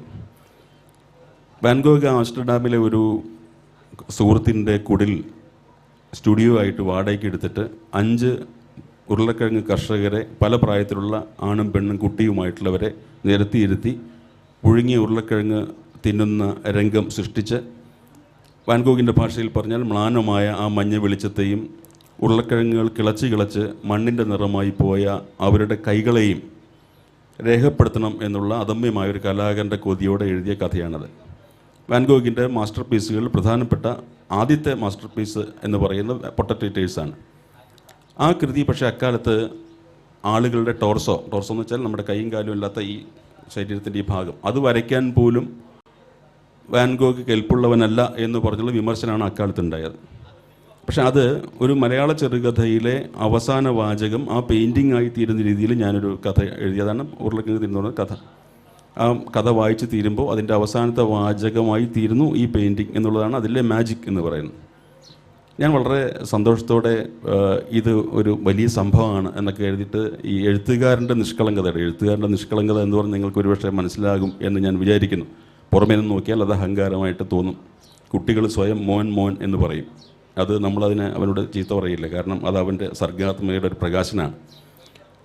ആ എഴുത്തുകാരൻ നിഷ്കളങ്കം ഞാൻ പ്രതീക്ഷിച്ചതുപോലെ അത് പക്ഷേ വേണ്ട രീതിയിൽ ചിലരൊക്കെ അതിനെപ്പറ്റി നല്ലത് പറഞ്ഞു, അതിപ്പോൾ വേണ്ട രീതിയിൽ എടുക്കപ്പെട്ടില്ല എന്ന് എനിക്ക് തോന്നിയിട്ടുണ്ട്. പക്ഷേ അതിന് ശേഷം 7 വർഷങ്ങൾക്ക് ശേഷം, ആ കഥ എഴുതപ്പെട്ടതിന് 7 വർഷങ്ങൾക്ക് ശേഷം മഹാനായ കുറസോവ ജാപ്പനീസ് സംവിധായകൻ അദ്ദേഹത്തിൻ്റെ ഡ്രീംസ് എന്ന് പറയുന്ന അവസാന കാല ചിത്രങ്ങളിലൊന്നിൽ അദ്ദേഹം വളരെ പടുവൃദ്ധനായതിനു ശേഷം ചെയ്ത സിനിമയാണ്.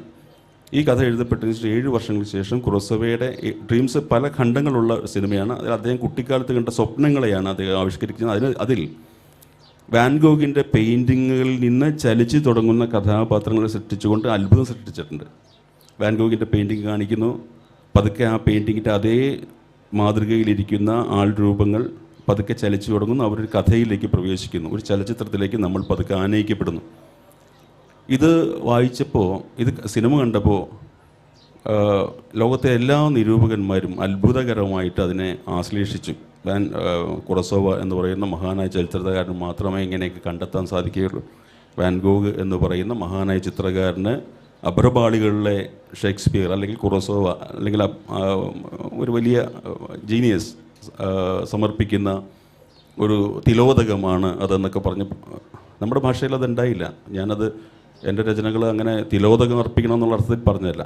പക്ഷേ ഇത് ഞാൻ വിചാരിച്ച കുറോസോവയ്ക്ക് ഈ കഥയൊന്ന് അയച്ചു കൊടുത്തിരുന്നെങ്കിൽ, ഇംഗ്ലീഷിൽ വിവർത്തനം ചെയ്ത് അയച്ചു കൊടുത്തെങ്കിൽ ചിലപ്പോൾ അദ്ദേഹം എന്നെ ഒന്ന് തുപ്പിയൂരി ബഹുമാനിച്ചേനെ. കാരണം അദ്ദേഹത്തിന് ഒരു അനുജൻ എന്നുള്ള നിലയ്ക്ക്, സമശീർഷം എന്നുള്ള മട്ടിലൊന്നല്ല, ഒരു ചെറിയ അനുജൻ എന്നുള്ള മട്ടിൽ എന്നെ ഒന്ന് തുപ്പിയൂരി ബഹുമാനിച്ചേനെ എന്ന് ഞാൻ വിചാരിച്ചിട്ടുണ്ട്. ഇത് നമ്മുടെ എഴുത്തുകാർക്ക് നമ്മൾ തന്നെ ചാർത്തി കൊടുത്തിട്ടുള്ള അപകർഷതാബോധം. നീ ഇങ്ങനെ അപകൃഷ്ടനായിരിക്കേണ്ട ഒരുത്തനാണ്, അവൻ്റെ വിചാരം എന്താണെന്നൊക്കെയാണ് ചിലർ ഈ വാട്സപ്പിലൊക്കെ നമ്മളിത് എഴുതുമ്പോൾ അവൻ്റെ വിചാരം എന്താ. യേശുദാസിനെയൊക്കെ നമ്മൾ അവൻ എന്നാണ് പൊതുവെ സംബോധന ചെയ്യാറ്. നമ്മുടെ പ്രോത്സാഹനം കൊണ്ട് വളർന്നു വലുതായ ഒരു പയ്യൻ എന്നാണ് നമ്മൾ യേശുദാസിനെ പറ്റിയൊക്കെ വിചാരിക്കുന്നത്. പാവം എങ്ങനെയും ജീവിച്ചു പോകട്ടെ, ഞാൻ കണ്ണടയ്ക്കുന്നു അവൻ്റെ അഹങ്കാരങ്ങൾക്ക് നേരെ എന്നൊക്കെയാണ് നമ്മുടെ പൊതുവിലുള്ളൊരു മനോഭാവം. അത് ശരിയല്ല. സർഗാത്മകനായ ഒരു മനുഷ്യനെ നേരെ കൈകൂപ്പാനുള്ള ഒരു വലിയ മനസ്സ്, ആത്മാവ് നമ്മളിൽ എപ്പോൾ ഉരുവം കൊള്ളുന്നു അപ്പോൾ മാത്രമേ നമുക്ക് ഇത്തരം ചർച്ചകൾ തുടങ്ങാൻ പറ്റുള്ളൂ. മാറി നിന്ന് ഇകഴ്ത്താൻ ശ്രമിക്കുന്നവരിടയിൽ വലിയ വലിയ പ്രതിഭകളെ ചവിട്ടിത്താഴ്ത്താൻ ഓങ്ങിപ്പിടിച്ച കാലുകളുമായി നിൽക്കുന്ന വാമനന്മാരുടെ മുമ്പിൽ നമുക്ക് സർഗാത്മകതയെക്കുറിച്ച് സംസാരിച്ചിട്ട് കാര്യമൊന്നുമില്ല. അതിന് നമുക്ക് വേറെ തമ്മിത്തല്ലിൻ്റെ ഓണത്തല്ലിൻ്റെയൊക്കെ വേദിയിലേ അത് പറ്റുകയുള്ളൂ. സർഗാത്മകതയെക്കുറിച്ച് സംസാരിക്കും കുറച്ച് സാംസ്കാരികമായിട്ടുള്ള ഒരു വേദി തന്നെയാണ് നമുക്ക് ആവശ്യമെന്ന് കരുതുന്നത്. പക്ഷേ ഞാൻ പറഞ്ഞു വന്നത്, സോറി തെറ്റിപ്പോയിൽ മാറിപ്പോയിൽ സോറി, ഞാൻ പറഞ്ഞു വന്നതാണ് നമുക്ക് പറ്റും. നമുക്കെന്ന് പറഞ്ഞാൽ ഇപ്പോൾ സോറി ഞങ്ങൾ 4 പേരും ആണെന്ന് വിചാരിക്കരുത്, നമ്മുടെ ഭാഷയ്ക്ക് സാധിക്കും. കുമാരനാശാൻ അത് പറഞ്ഞു. കുമാരനാശാൻ അതെന്ന് പറഞ്ഞപ്പോൾ അതിന് അദ്ദേഹത്തിന് ശകാരം കിട്ടു. എൻ്റെ കവിതകൾ പഠിച്ചാസ്വദിക്കാൻ വേണ്ടി മാത്രം ഇംഗ്ലീഷുകാർ മലയാളം പഠിക്കുന്ന, മൂലഭാഷയിൽ വായിച്ചാസ്വദിക്കാൻ വേണ്ടി മാത്രം ഇംഗ്ലീഷുകാർ മലയാളം പഠിക്കുന്ന ഒരു കാലം വരും എന്ന് അദ്ദേഹം പറഞ്ഞപ്പോൾ അന്ന് അത് ഒരു മലയാളിയുടെ അഹങ്കാരം മാത്രമായിട്ടല്ല, ഒരു ഈഴവൻ്റെ അഹങ്കാരമായിട്ട് കൂടിയാണ് അന്ന് അത് പറഞ്ഞത്. വേണമെങ്കിൽ ഒരു ബെന്യാമിൻ പറഞ്ഞ ഒരു നായർക്ക് വേണമെങ്കിൽ അങ്ങനെ പറയാം, പക്ഷേ ഈഴവനത് പറയാൻ പറ്റില്ല എന്നുള്ള നമ്മുടെ സമൂഹം അങ്ങനെയാണ് അതിനെ കണ്ടത്. അതെല്ലാം മാറി, ആ കാലമൊക്കെ പോയി. ഇന്ന് സ്വന്തം സർഗാത്മകതയിൽ ഊറ്റം കൊള്ളുന്ന, സ്വന്തം സർഗാത്മകതയുടെ തിളക്കം കണ്ണുകളിൽ പ്രകാശമായി ജ്വലിക്കുന്ന എഴുത്തുകാർ നമ്മുടെ ഭാഷയിലുണ്ട്. ഒരുപാടുണ്ട്, 1ഉം 2ഉമല്ല, ഒരുപാടുണ്ട്. അവരുടെ കൃതികൾ ഭാവിയിൽ ഇതര ഭാഷകൾ, യൂറോപ്യൻ ഭാഷകളടക്കമുള്ള ഭാഷകൾക്ക് വലിയ പ്രചോദനം നൽകും എന്നുള്ള വലിയ വിശ്വാസത്തിലാണ് ഞാൻ.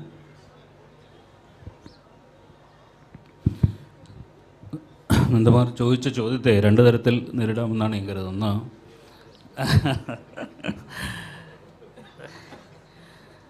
കേരളമെന്ന് പറയുന്ന നമ്മുടെ സാഹചര്യത്തെ 2 തരത്തിലാണ് ലോകം അറിഞ്ഞുകൊണ്ടിരിക്കുന്നത്. ഒന്ന്, നമ്മളിവിടെ സൂചിപ്പിച്ചതുപോലെ മലയാള ഭാഷയിൽ എഴുതിയിട്ടുള്ള കൃതികൾ പരിഭാഷപ്പെടുത്തുന്നതിലൂടെ. മറ്റൊരു തരത്തിൽ മലയാളികളായ ഇംഗ്ലീഷ് എഴുത്തുകാർ, ഇംഗ്ലീഷിൽ എഴുതുന്ന മലയാളികളായ എഴുത്തുകാരിലൂടെ കേരളം ലോകമെമ്പാടും അറിഞ്ഞുകൊണ്ടിരിക്കുന്ന മറ്റൊരു കാലത്തിലൂടെയാണ് നാം സഞ്ചരിക്കുന്നത്. അരുന്ധതി റോയി ആയാലും ജീത്തയിലായാലും ശശി തരൂരായാലും തുടങ്ങി മനു എസ് പിള്ള വരെ നീളുന്ന വലിയൊരു നിര ഇംഗ്ലീഷ് എഴുത്തുകാർ നമ്മളുടെ സംസ്കാരത്തെയും നമ്മുടെ ജീവിതത്തെയും ലോകത്തിന് പരിചയപ്പെടുത്തിക്കൊണ്ടിരിക്കുന്നുണ്ട് എന്നുള്ളതാണ്. അത് അങ്ങോടെ കൂടിയും സമരസപ്പെട്ടു പോകും, അല്ലെങ്കിൽ ഒപ്പം നിരപ്പായി തീരും എന്നുള്ള തോന്നൽ നമ്മുടെ മനസ്സിലുണ്ടാകുന്നത്. ആ ഒരു തോന്നലിൽ നിന്നാണ് ഈ ചോദ്യം ഉത്ഭവിച്ചതെന്ന് എനിക്കറിയാം. പക്ഷേ നമ്മൾ കുഴിയിലല്ല, നമ്മുടേത് ഒറ്റയ്ക്കൊരു കുന്നാണ്. നമ്മുടേത് ഹിമാലയ പർവ്വതം അല്ലെങ്കിൽ നമ്മുടേത് ഒറ്റയ്ക്ക് നിൽക്കുന്ന ഒരു കുന്നാണ്. അതിനെ ഇടിച്ചു നിരത്താൻ നമ്മൾ സമ്മതിക്കുകയില്ല എന്നുള്ളതാണ് ഒരു എഴുത്തുകാരൻ എന്നുള്ള നിലയ്ക്ക് എൻ്റെ പ്രതികരണം. സുഭാഷിനോടാണ് ചോദ്യമെങ്കിൽ അതിനോട് കൂട്ടി ചേർക്കാനൊരു വാക്കുണ്ട് എന്നുള്ളതാണ്. ന്യൂയോർക്കിൽ താമസിക്കുന്ന ആഫ്രിക്കൻ എഴുത്തുകാരിയായ തെയ് സെലാസി ഒരു പ്രസംഗത്തിനിടയിൽ പറയുന്നുണ്ട്, 3 ആറുകളാണ് എന്നെ ഒരാഗോള പൗര എന്ന നിലയിൽ നിന്നും വ്യത്യസ്തയാക്കുന്നത് എന്ന്. അവർ പറയുന്നത് 6 എന്ന് പറയുന്നത് 1 റിച്വൽ, 2 റിലേഷൻ, 3 റെസ്ട്രിക്ഷൻസ്. ഈ 3 ആറുകൾ ഒരു വ്യക്തിയിൽ എങ്ങനെ കൃത്യമായി പ്രതിഫലിക്കുന്നു എന്നതിനനുസരിച്ചാണ് നിങ്ങൾ എത്രയൊക്കെ ആഗോള പൗരനാണ് എന്ന് പറഞ്ഞാൽ പോലും നിങ്ങൾ വളരെ ലോക്കലാണ് എന്ന് സ്വയം ബോധ്യപ്പെടുന്നത്. നിങ്ങളുടെ ഉള്ളിൽ നിലനിൽക്കുന്ന ചില റിച്വൽസ്, ആചാരങ്ങൾ, നിങ്ങൾ ന്യൂയോർക്കിൽ പോയാലും രാവിലെ വിളക്ക് കത്തിച്ചിട്ട് വീട്ടിൽ നിന്ന് ഇറങ്ങുകയുള്ളൂ എങ്കിൽ, പൂച്ച കുറുക്കി ആടിയാൽ വീട്ടിൽ തിരിച്ചു കയറിയിട്ടേ പോവുകയുള്ളൂ എങ്കിൽ നിങ്ങളുടെ ഉള്ളിലെ ആ റിച്വൽസും ആചാരങ്ങളും അതുപോലെ നിൽക്കുന്നുണ്ട് എന്നുള്ളത്. രണ്ടാമത് റിലേഷൻ. നമ്മൾ ഏത് നഗരത്തിൽ പോയി താമസിച്ചാലും എത്ര ആഗോള പൗരനാണെന്ന് പറഞ്ഞാലും നമ്മളുടെ സാമൂഹിക ഘടന നിലനിർത്തുന്ന ചില ബന്ധങ്ങൾക്ക് പുറത്തേക്ക് പോകാൻ നമുക്കൊരിക്കലും കഴിയാറില്ല. അതിനെ മറികടക്കാൻ വളരെ കുറച്ച് പേർക്ക് കഴിയാറുള്ളൂ. 3 റിലേഷൻ. ഈ 3 തരത്തിൽ എത്രയൊക്കെ നമ്മൾ ആഗോള പൗരനാണ് എന്ന് പറഞ്ഞാലും നമ്മൾ ലോക്കലായിക്കൊണ്ടിരിക്കുന്നുണ്ട് എന്നവർ പറയുന്നുണ്ട്. ഇതിനെ നമുക്ക് സാഹിത്യവൽക്കരിക്കാൻ കഴിഞ്ഞു കഴിഞ്ഞാൽ നിശ്ചയമായിട്ടും അത് നമ്മളുടെ പ്രാദേശിക സാഹിത്യം മാത്രമായി തീരും എന്നുള്ളതാണ്. ഇപ്പം മുകുന്ദൻ്റെ മയ്യഴിയെക്കുറിച്ച് പറയുമ്പോൾ എനിക്ക് മാന്തളൂർ പോലെ ഒരു കുഞ്ഞു ദേശമുണ്ട്, ഞാനതിനെക്കുറിച്ച് എഴുതാൻ ശ്രമിക്കുന്നുണ്ട്. ഒരേ സമയത്ത് മരുഭൂമിയെക്കുറിച്ചുമൊക്കെ പറയുമ്പോൾ തന്നെ ഞാൻ മാന്തളൂർ ദേശവും അവിടുത്തെ ചെറിയ ചെറിയ സംഭവങ്ങളും കൂട്ടിണക്കിക്കൊണ്ട് പോകുന്നുണ്ട്. അപ്പോൾ ഓരോ എഴുത്തുകാരനും അവൻ്റെ പ്രാദേശികത്വം എന്താണെന്നും അവൻ നേരിടുന്ന ഏറ്റവും അടിസ്ഥാനപരമായ പ്രശ്നങ്ങൾ എന്താണ് എന്നും സ്വയം തിരിച്ചറിഞ്ഞുകൊണ്ട് എഴുതി കഴിഞ്ഞാൽ ഈ ആഗോളവൽക്കരണം എന്ന് പറയുന്ന വലിയ പ്രശ്നത്തെ നമുക്ക് മാറ്റി നമ്മുടെ ഐഡൻറ്റിറ്റി നിലനിൽക്കുന്ന രചനകളുമായി നമുക്ക് മുന്നോട്ട് പോകാൻ കഴിയും എന്നാണ് ഞാൻ കരുതുന്നത്.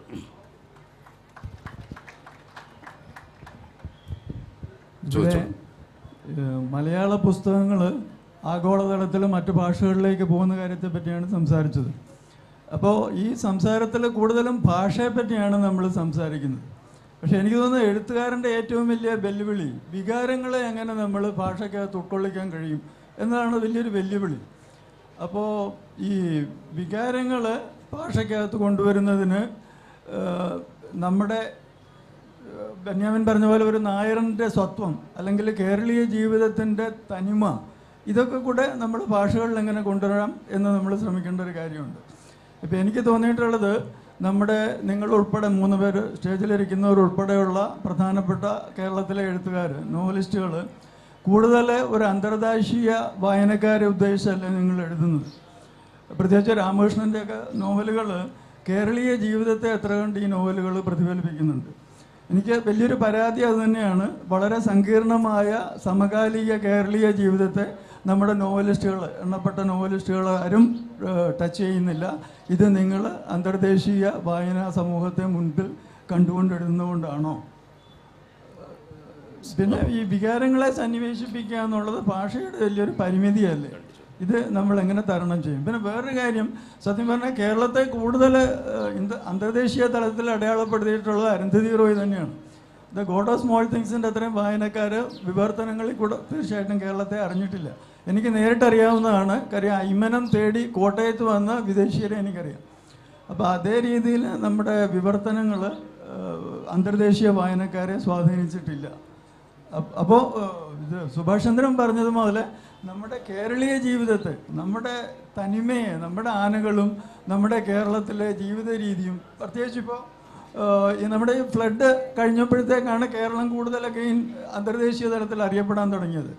അപ്പം അത് അല്ലെങ്കിൽ വേറൊരു മാനദണ്ഡമെന്ന് പറയുന്നത് ഓൾ ഇന്ത്യ തലത്തിൽ വളരെ മുന്നിൽ നിൽക്കുന്ന ഒരു സംസ്ഥാനം എന്ന നിലയിലാണ് വിദേശീയർ നമ്മളെ കാണുന്നത്. അപ്പോൾ ഈ ഒരു കേരളീയ ജീവിതത്തെ അല്ലേ നിങ്ങൾ നോവലിസ്റ്റുകൾ കൂടുതൽ ഇവിടെ അടയാളപ്പെടുത്തേണ്ടത്? പിന്നെ ഇത് രാമകൃഷ്ണനോടാണ് എൻ്റെ ചോദ്യം. കേരളീയ ജീവിതത്തെ തന്നെയാണ് അടയാളപ്പെടുത്തുന്നത്. അത് ഈ കേരളീയ ജീവിതത്തിൻ്റെ ഒരു പശ്ചാത്തലത്തിൽ നിന്ന് ഇപ്പം എന്നെ സംബന്ധിച്ചിടത്തോളം പറയുകയാണെങ്കിൽ അതൊരു ഗ്ലോബൽ ആയിട്ടുള്ളൊരു തലത്തിലേക്ക് കൊണ്ടുപോകാനുള്ള ശ്രമങ്ങളാണ്. അതൊരിക്കലും ഗ്ലോബലായിട്ടുള്ള പശ്ചാത്തലത്തിൽ മാത്രം നിൽക്കുന്ന കാര്യങ്ങളല്ല. കേരളീയമായ പശ്ചാത്തലം, കേരളത്തെക്കുറിച്ച് തന്നെയായിരിക്കും എൻ്റെ എല്ലാ പുസ്തകങ്ങളും കൂടുതൽ പറഞ്ഞിട്ടുള്ളതാണ്.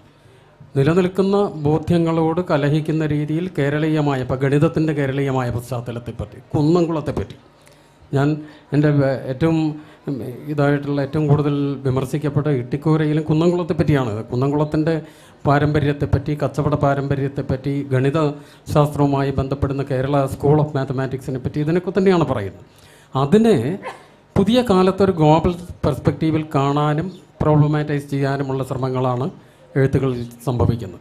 പിന്നെ അതിൻ്റെ വൈകാരികത എത്രത്തോളം ആവിഷ്കരിക്കാൻ കഴിയുന്നു എന്ന ചോദ്യം, വൈകാരികതയെക്കുറിച്ച് നമ്മുടെ മനസ്സിൽ നിലനിൽക്കുന്ന ബോധ്യങ്ങൾ ഏതെങ്കിലും ഒരു പ്രത്യേക തരത്തിൽ ഒതുങ്ങി നിൽക്കുന്നതല്ല. അത് നിരന്തരം നവീകരിക്കപ്പെടുന്നതും മാറിക്കൊണ്ടിരിക്കുന്നതുമാണ്. ഇപ്പോൾ ഒരു നൂറ്റാണ്ട് മുമ്പുള്ള ഒരു കാലത്തോ അല്ലെങ്കിൽ ഏതെങ്കിലും ഒരു പ്രത്യേക ദേശത്തോ വൈകാരികമായിട്ടൊരു വിഷയങ്ങളെ സമീപിക്കുന്നത് പോലെ ആയിരിക്കില്ല അടുത്ത കാലത്തെ. കാലദേശങ്ങളുമായി ബന്ധപ്പെടുത്തി തന്നെ ഇതിനെ മനസ്സിലാക്കാൻ കഴിയും. ഇതിനോടുള്ള സർഗാത്മകമായ കലഹവും പുനരാവിഷ്കാരവുമാണ് ഓരോ എഴുത്തിലും പുതിയ കാലത്ത് ഓരോ എഴുത്തുകാരും ചെയ്യുന്നത്. ഇപ്പം സുഭാഷ് ഇപ്പോൾ തച്ചനക്കര എന്ന് പറയുന്നൊരു സ്ഥലത്തിനെ പറ്റി പറയുമ്പോഴോ, അല്ലെങ്കിൽ ഞാൻ കുന്നംകുളത്തെ പറ്റി പറയുമ്പോഴോ, അല്ലെങ്കിൽ ബെന്യാമിൻ മാന്തളരിനെ പറ്റി പറയുമ്പോൾ ഒക്കെ കേരളത്തിൻ്റേതായിട്ടുള്ള ചരിത്രത്തിലും പശ്ചാത്തലത്തിലും സംസ്കാരത്തിലുമൊക്കെ ഊന്നി നിന്നുകൊണ്ട് തന്നെയാണ് പറയാൻ ശ്രമിക്കുന്നത്. പക്ഷേ അതിൻ്റെ പുതിയ തലങ്ങളിലേക്ക്, പുതിയൊരു കാലത്തിൻ്റെ ഒരു ഗ്ലോബൽ പെർസ്പെക്റ്റീവിൽ അതിനെ കാണാനും അത്തരത്തിലെങ്ങനെ അതിനെ പ്രശ്നവൽക്കരിക്കാൻ പറ്റും, ഈ പുതിയ ആഗോളവൽക്കരണത്തിൻ്റെയോ അല്ലെങ്കിൽ പലപ്പോഴും നമുക്ക് അത്ര രുചിക്കാത്ത കാര്യങ്ങളെ, യോജിക്കാൻ കഴിയാത്ത കാര്യങ്ങളെ യാഥാർത്ഥ്യങ്ങളായിട്ട് തന്നെ അഭിമുഖീകരിക്കേണ്ടി വരുന്ന ഒരവസ്ഥയെയാണ് പുതിയ കാലത്ത് എഴുതുന്നത്. അതിനെ എനിക്ക് തോന്നുന്നില്ല അത് മറ്റൊരു തരത്തിലാണത് മനസ്സിലാക്കേണ്ടത്. എല്ലാത്തിനും കയറി മറുപടി പറയുന്നതെന്ന് വിചാരിക്കരുത്. അതുകൊണ്ട് ചേർക്കാൻ ഒരു വാക്കുള്ളതുകൊണ്ട്, എങ്ങനെയാണ് വികാരങ്ങളെ ആവിഷ്കരിക്കുന്നത് എന്ന് പറയുന്നത് വലിയ വെല്ലുവിളി ഇനി പുതിയ കാലത്തിൽ ഓരോ എഴുത്തുകാരും കൂടുതലായി നേരിടാൻ പോവുകയാണ്. പുതിയ സാങ്കേതിക വിദ്യയുടെ കാലത്ത് പുതിയ ചിഹ്നങ്ങൾ നമ്മളെ, വാക്കുകളെ കൊണ്ട് മാറിക്കൊണ്ടിരിക്കുകയാണ്. കാരണം ഇമോജികൾ നമ്മളെ ഭരിച്ചുകൊണ്ടിരിക്കുന്ന ഒരു കാലത്താണ്.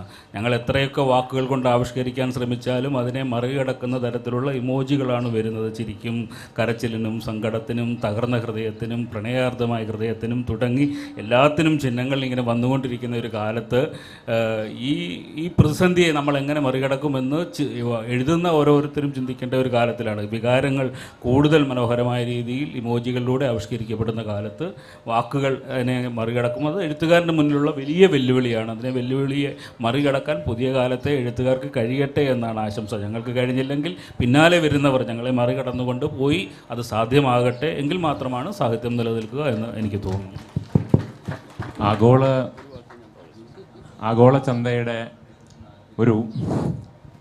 ആഗോള ചന്തയുടെ സാധ്യതകളാണ് നമ്മുടെ മുന്നിലുള്ളത് എന്നൊരു അഭിപ്രായം കൂടി പറയാനാണ് ഞാൻ പറഞ്ഞത്. നിങ്ങളുടെ എഴുത്തുകൾ ഇംഗ്ലീഷിലേക്ക് പരിഭാഷപ്പെടുത്തുന്നു പറയുമ്പോൾ അതിൽ വലിയ രീതിയിൽ ഈ ആഗോള ചന്തയും അതുണ്ടാക്കുന്ന ഒരു പ്രകമ്പനത്തിൻ്റെയും സ്വാധീനം കൂടിയുണ്ട്. മലയാളത്തിലെ മുൻകാല എഴുത്ത്, ഇപ്പോൾ വേരുകൾ 7 വർഷം ഓക്സ്ഫോർഡ് പോലെ അല്ലെങ്കിൽ ഒരു പരിഭാഷകൻ്റെ അടുത്ത് പ്രസാധകനെ കിട്ടാതെ കിടന്നു എന്ന് പറയുമ്പോൾ അത് കാലഘട്ടത്തിൻ്റെ കൂടെ പ്രശ്നമാണ്. പുതിയ കാലഘട്ടം പുതിയ ആഗോള ചന്തയും പുതിയ വിപണിയുമാണ്. ആ വിപണി കൂടുതൽ ആവശ്യപ്പെടുന്നു എന്നുള്ളത് കൊണ്ടാണ് പുതിയ വർത്തമാനകാല സാഹിത്യം വലിയ രീതിയിൽ മറ്റു ഭാഷകളിലേക്ക് വരുന്നുള്ളൂ എന്നുള്ളത് മനസ്സിലാക്കുകയും അതേസമയം മുൻകാല സർഗാത്മകതയെ അതിജീവിക്കുന്ന അതിനേക്കാൾ ക്രിയേറ്റീവായ വർക്കുകൾ ഉണ്ടെങ്കിൽ മാത്രമേ ഈ വിശ്വസാഹിത്യത്തിൻ്റെ തലത്തിലേക്ക് നമ്മൾക്ക് ഉയരാൻ കഴിയുകയുള്ളൂ. അല്ലെങ്കിൽ അത് വെറും ഒരു പ്രസൻസ് മാത്രമായി പോകും എന്നുകൂടി ഇതിൻ്റെ കൂടെ കൂട്ടിച്ചേർക്കുക. ഏതായാലും നമ്മുടെ സമയം അവസാനിച്ചത് കാരണം അത് ചോദ്യം ആണ്, സ്റ്റേറ്റ്മെൻ്റ് ആയിരുന്നു. ഞാൻ നേരത്തെ പറഞ്ഞ ചർച്ചകളിൽ നിന്ന് ഒരു വാചകം കൂടി ചേർത്തിട്ട് അവസാനിപ്പിക്കാമെന്നായിരുന്നു. എനിക്ക് നന്ദകുമാർ സമയം തരികയാണെങ്കിൽ.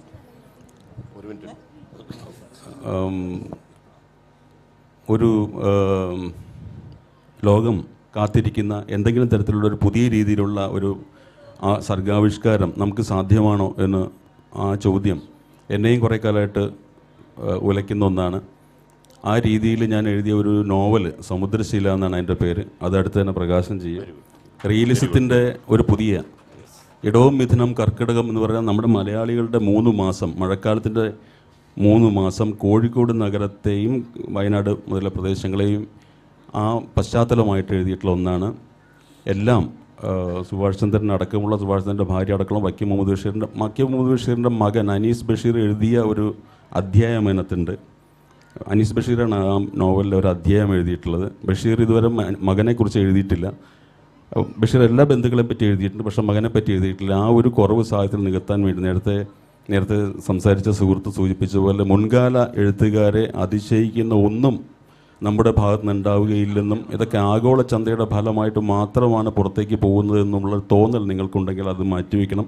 മുൻകാല എഴുത്തുകാരേക്കാൾ എത്രയോ ഭേദമായിട്ടുള്ള നോവലുകളും കഥകളുമാണ് ഞങ്ങൾ എഴുതുന്നത് എന്നുള്ളത് ഞങ്ങൾക്ക് പറയാൻ സാധിക്കണം നിങ്ങളുടെ മുമ്പിൽ. അല്ലാതെ ഞങ്ങളവിടെ വിനയം കാണിച്ചിരുന്നിട്ട് അയ്യോ ബഷീറും തകഴിയും ഒക്കെ ആര്, ഞങ്ങളെപ്പോലുള്ള പുഴുക്കൾ എന്ന് പറയാൻ തുടങ്ങി പിന്നെ എഴുത്ത് മുന്നോട്ട് പോവുകയില്ല. ആത്മവിശ്വാസം തന്നെയാണ്, ആ ആത്മാദരത്തെ തന്നെയാണ് ഒരു പക്ഷേ അല്പന്മാർ അഹങ്കാരമായിട്ട് തെറ്റിദ്ധരിക്കുന്നത് എന്ന് കൂടി പറഞ്ഞിട്ട് അവസാനിപ്പിക്കും. സെഷൻ ഇവിടെ അവസാനിക്കുന്നു.